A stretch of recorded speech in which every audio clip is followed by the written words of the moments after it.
Hello दोस्तों, welcome to my YouTube channel youth classes.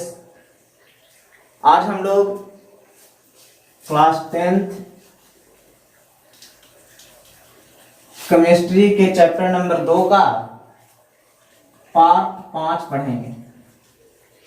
इसके पहले ऑलरेडी हम लोग 4 पार्ट पढ़ चुके हैं। आपको वह वीडियो चैनल पर मिल जाएगा या आप डिस्क्रिप्शन में वीडियो के लास्ट में डिस्क्रिप्शन में जो आपको लिंक दिया हुआ है उस लिंक से प्लेलिस्ट पर जाकर के भी उस वीडियो को आप देख सकते हैं। आज हम लोग पढ़ेंगे क्या? तो आज हम लोग पढ़ेंगे, इसके पहले वाला में हम लोग पढ़े थे भाष्य की हम लोग परिभाषा पढ़े थे। ठीक है, आज हम लोग भाष्य में आगे पढ़ेंगे। तो सबसे पहले आप लोग जानिए भस्म है क्या। तो आर्हेनियस नामक वैज्ञानिक ने बताए थे कि भस्म वह पदार्थ है जो जल में घुलकर हाइड्रा ऑक्साइड आयन देता है। हाइड्रा ऑक्साइड आयन OH, यही आपका हाइड्रा ऑक्साइड आयन है। हाइड्रा ऑक्साइड आयन, देखिए हाइड्रा ऑक्साइड आयन, यहाँ पर हम निगेटिव चिन्ह दे दिए या पॉजिटिव चिन्ह दीजिएगा तो आयन होगा। अगर आपको माइनस है तो ये ऋण मूलक में होगा, और प्लस है तो धन मूलक में होगा। अगर सिर्फ आप OH लिखते तो इसको सिर्फ हम हाइड्रा ऑक्साइड पढ़ते, इसको हाइड्रा ऑक्साइड नहीं पढ़ते बल्कि इसको सिर्फ हाइड्रा ऑक्साइड पढ़ते। ठीक है, तो भस्म वह पदार्थ है जो हम लोग पढ़े थे कि जल में घुल करके, जैसे आपको ये भस्म है यह आपको जल में घुल करके क्या होता है, सोडियम आयन और हाइड्रा ऑक्साइड आयन देता है। तो ये हाइड्रा ऑक्साइड, ये भस्म का आपको परिभाषा होता है, आर्हेनियस ने बताया। तो अब कुछ अम्ल जो आपको कुछ भस्म है, जैसे आपको NaOH हो गया, यानी धातु के हाइड्रा ऑक्साइड होगा जो सारा के सारा भस्म होगा, किसी भी धातु का हाइड्रा ऑक्साइड हो। जैसे आप अगर KOH लिखते हैं तो यह भी भस्म होगा, आप CaOH के होल 2 लिखते हैं यह भी भस्म होगा। उसी प्रकार से आप MgOH के होल 2 लिखते हैं यह भी भस्म होगा, मैग्नीशियम हाइड्रोक्साइड इसको कहेंगे, या NH4OH लिखते हैं अमोनियम हाइड्रोक्साइड, यह भी भस्म होगा। ये सारा भस्म है। इसके बाद धातु के ऑक्साइड आपको भस्म भी होता है, जैसे K2 हो गया, आपको Na2 हो गया, यह भी भस्म है। तो जिस प्रकार से हम लोग अम्ल में पढ़े थे कि अम्ल आपको 2 प्रकार के, जैसे अम्ल में पढ़े थे कि प्रबल अम्ल और प्रबल अम्ल और दुर्बल अम्ल, उसी प्रकार से भस्म में भी आपको होता है। भस्म में भी 2 प्रकार होता है। एक आपको भस्म का प्रकार जो होता है वो आपको प्रबल भस्म होगा, स्ट्रॉन्ग बेस, और एक आपको दुर्बल भस्म होगा, वीक बेस होगा। ठीक है, अब कौन प्रबल भस्म होगा और कौन दुर्बल भस्म होगा?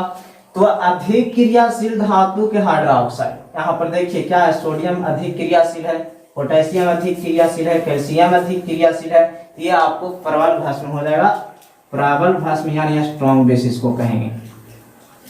और नीचे जैसा आपको यह है मैग्नीशियम हाइड्रा ऑक्साइड है, फिर आपको एक अमोनियम हाइड्रा ऑक्साइड है, ये सब आपको दुर्बल भस्म में आते हैं। अब प्रबल भस्म और दुर्बल भस्म का परिभाषा क्या होता है?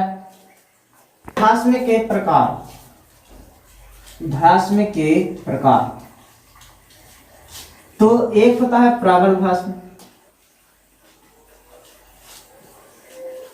जिसको हम लोग कहते हैं स्ट्रॉन्ग बेस।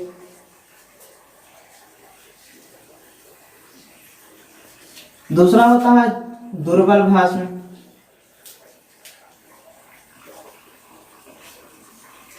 इसको हम लोग कहते हैं वीक। देखिए अब यहाँ क्या है, प्रबल भस्म में क्या होगा? तो प्रबल भस्म होता है वैसा भस्म जो जल में घुल करके, पूर्णतः घुल करके काफी ज्यादा मात्रा में हाइड्रा ऑक्साइड आयन प्रदान करता है।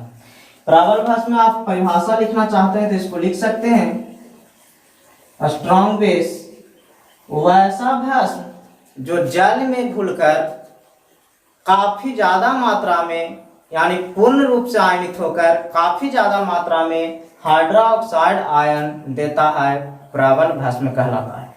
और वैसा भस्म जो जल में पूर्णतः आयनित होकर काफी मात्रा में हाइड्रा ऑक्साइड आयन प्रदान करता है, प्रबल भस्म कहलाता है।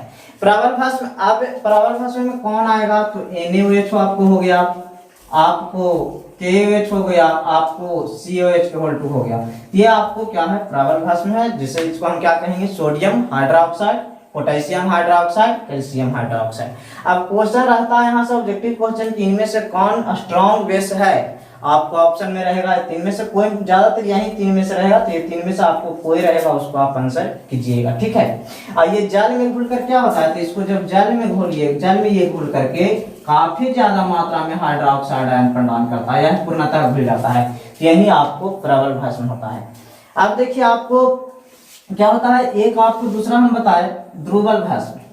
तो दुर्बल भस्म में क्या होता है, वीक बेस क्या है, तो वैसा भस्म जो जल में आंशिक रूप से घुलकर कम मात्रा में हाइड्रोक्साइड आयन प्रदान करता है, यानी ये प्रबल है जो ज्यादा काफी मात्रा में हाइड्रोक्साइड देगा, काफी मात्रा में OH देता है, हाइड्रोक्साइड आयन देता है।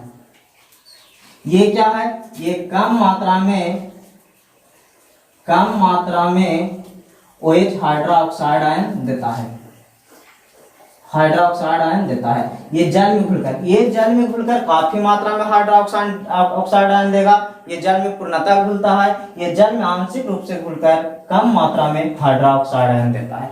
तो अधिक क्रियाशील धातु के अगर हाइड्रोक्साइड होगा तो वो आपको प्रबल भस्म हो जाएगा, और कम क्रियाशील धातु का हाइड्रोक्साइड होगा वो आपको दुर्बल भस्म हो जाएगा। जैसे अभी हम आप लोगों को बताएं MgOH के होल 2 हो गया, आप ZnOH के होल 2 ले लीजिए, इसके अलावा आप या अमोनियम हाइड्रोक्साइड ले लीजिए, NH4OH ले लीजिए, ये सब आपको दुर्बल भस्म होंगे। यानी भस्म आपको पहचानना, जैसे एग्जाम में आ जाए कि दुर्बल भस्म कौन होगा और प्रबल भस्म कौन होगा, तो अधिक क्रियाशील धातु के साथ हाइड्रोक्साइड प्रबल भस्म, कम क्रियाशील धातु के साथ हाइड्रोक्साइड दुर्बल भस्म होगा। ये आपको प्रबल भस्म और दुर्बल भस्म हो गया। इस पर देखिए हम आप लोगों को एक क्वेश्चन कराते हैं। जैसे क्वेश्चन इस प्रकार से रहेगा, पहले तो देखिए एक क्वेश्चन है, इनमें से कौन भस्म है, एक क्वेश्चन ये है, पहले इसको हम लोग देख लेते हैं।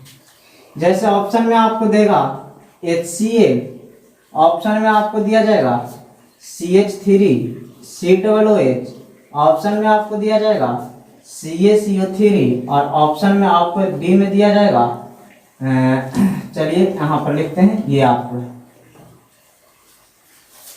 अब भस्म चुनना है। कैसे चुनेंगे, तो अभी तो हम लोगों को आप लोगों को बताया कि अगर किसी धातु के साथ OH आता है, OH के मतलब क्या होता है, हाइड्रोक्साइड, और किसी धातु के साथ अगर O आता है तो O का मतलब क्या होता है, ऑक्साइड। तो ये दोनों में से कोई धातु के साथ रहेगा तो वो भस्म होगा।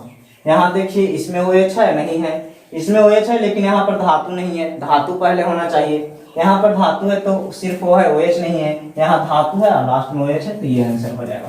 तो ये आपको भस्म हो गया।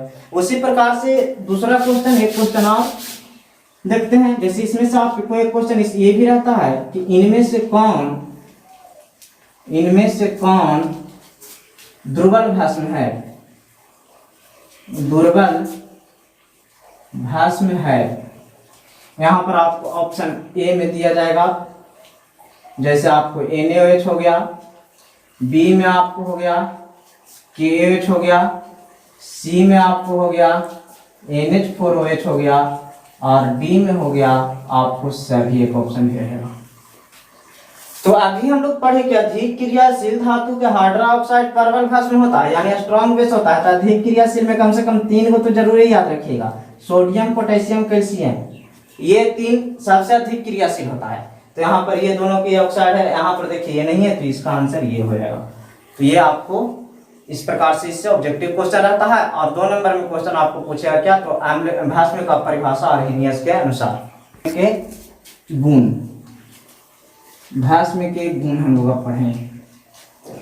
तो पहला भस्म का गुण क्या है, भस्म जल में घुलकर हाइड्रोक्साइड आयन देता है, ये पहला हो गया, ठीक है। यानी भस्म है जो जल में घुलकर हाइड्रोक्साइड आयन देगा, अभी बताए थे। जैसे NaOH है, इसको जल में घोलिए तो ये आपको इससे सोडियम आयन देगा, और क्या देगा, हाइड्रोक्साइड आयन। दूसरा इसका होता है भस्म का जलीय विलयन छूने पर साबुन जैसा चिकना प्रतीत होता है। भस्म का जलीय विलयन छूने पर साबुन जैसा चिकना प्रतीत होता है। साबुन जैसा चिकना प्रतीत होता है, प्रतीत होता है। यानी जब भस्म के जलीय विलयन को, जैसे मान लिया जाए कि आपको NaOH है, इसको जल में घोल दीजिए और इसको जब छुइएगा तो ये आपको साबुन जैसा चिकना प्रतीत होगा। तीसरा है भस्म स्वाद में तीखा होता है। भस्म स्वाद में कड़वा होता है। कड़वा यानी तीखा होता है, कड़वा होता है। यह आपको तीसरा हो गया। चौथा गुण जो हम लोगों को आम्ल में भी था कि आम्ल जो भस्म जो है, आम्ल से अभिक्रिया करके लवण और जल बनाता है। लवण और जल बनाता है। यह आपको आम्ल का भी गुण है और भस्म का गुण है। इसको हम लोग उदासीनीकरण अभिक्रिया भी कहते हैं। जैसे NaCl हो गया, जैसे भस्म है तो भस्म में आप NaOH ले लीजिए, आम्ल में HCl ले लीजिए, क्या बनेगा? NaCl प्लस H2O बनेगा। ये आपको भस्म का गुण है। आगे देखते हैं। देखिए अगला है भस्म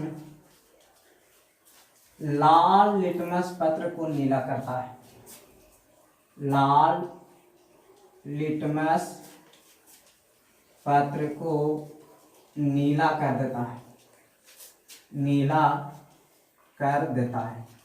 यानी जो भस्म है, लिटमस पत्र आप लोगों को दो प्रकार के बताए थे, लाल और नीला। तो नीला को लाल करेगा तो वो अम्ल होगा और लाल को नीला करेगा तो वो आपको भस्म होगा। अगला हम लोगों को है अधातु के ऑक्साइड। अधातु के ऑक्साइड, अधातु के ऑक्साइड भस्म से अभिक्रिया कर लवण और जल बनाता है।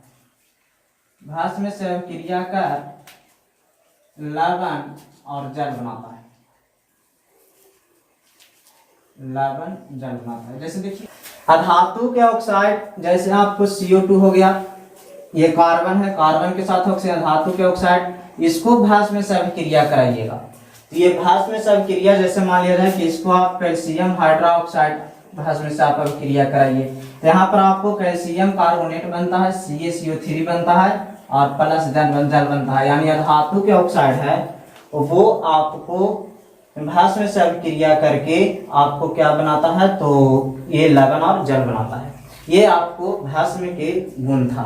भस्म का गुण आपको समाप्त हो गया। इसमें एक और है, एक हम लोगों को छूट गया, क्षार।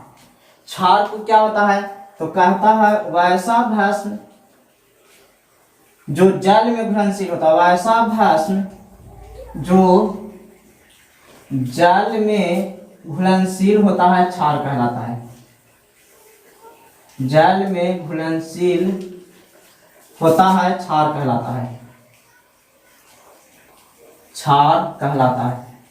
यानी भस्म जो है, जो भस्म जल में घुल जाएगा वो क्षार कहलाएगा। अधिक क्रियाशील धातु के जो हाइड्रोक्साइड होता है वो भस्म जल में आसानी से घुल जाता है। जैसे NaOH आपको हो गया, जैसे आपको KOH हो गया, तो ये सब जो आपको भस्म है इसको हम लोग क्या कहेंगे? क्षार कहेंगे। तो सारा के सारा क्षार भस्म हो सकता है, लेकिन सारा के सारा भस्म क्षार नहीं हो सकता है। Thank you. अगला क्लास में हम लोग लवण के बारे में पढ़ेंगे।